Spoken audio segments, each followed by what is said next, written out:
Despite trade tensions with China, a protracted government shutdown at the beginning of the year and a global economic slowdown, the US continues to fire on all cylinders. It grew 3.2% in the first 3 months of this year, significantly higher than the 2.2% that was expected. Tax cuts introduced last year have boosted consumer spending, but analysts say low inflation suggests the spending spree is already winding down.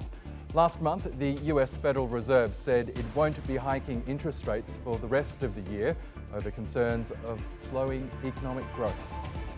GDP is an incredible number. But remember this, not only that, we have a great growth, which is growth. We have great growth and also very, very low inflation.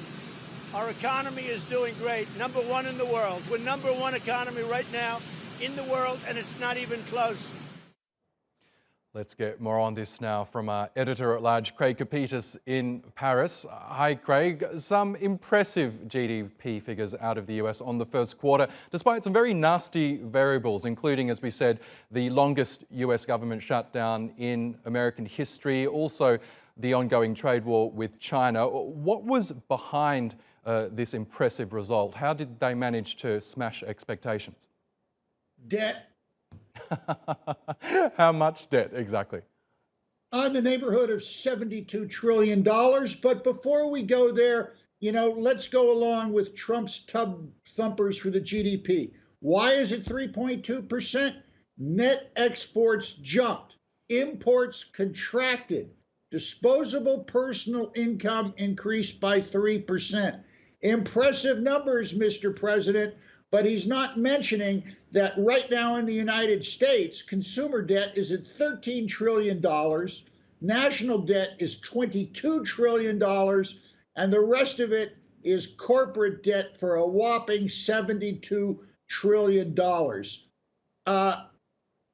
The average American right now, according to all the statistics, has close to $40,000 in debt, not including home mortgages. Interesting, and it's no surprise that Donald Trump's not bragging about those figures. But as we know, the American consumer is key to the economy. They generally buy everything that the US produces. So why are they opening up their wallets right now?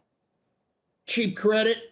Look, you gotta drill down a bit here, Oscar. Whatever happens in the United States, there's going to be a cascade effect globally. And that's because the global economy is a dollar economy. If you buy oil, you pay in US dollars. And that's why the world clearly monitors US GDP growth, the NASDAQ, New York Stock Exchange, and the Federal Reserve setting interest rates. That's why we're leading with this story today, in fact. But the debt bubble, be it in the United States or internationally, expands faster than the economy. Reagan, for example, the Reagan years, the debt load was $5 trillion. The Bush administration, it was $29 trillion. We're now at 72. Bubbles burst, Oscar. Right, and there's been growing speculation recently about the possibility of another US recession. Do you think these figures, at least for now, put those fears to bed? If you want to look quarter to quarter, yes, but we were hearing the same things in the 3 or 4 years preceding the 2008 bubble, the home mortgage bubble. There were a lot of wise men and women warning the market that that the mortgage bubble was going to burst. Nobody listened because everyone was flush with cash. Everyone looked to be making money on paper. But okay, Oscar, everyone out there, watch the GDP. It will affect your local economy wherever you are in the world. But watch the bouncing bubble. Bubbles burst, be they .com, mortgage, or the bubbles you have in your bathtub. That's right, and as we noted, this is just the first reading of US GDP. We'll see if it gets revised down or up. Craig Copetas, thank you as always.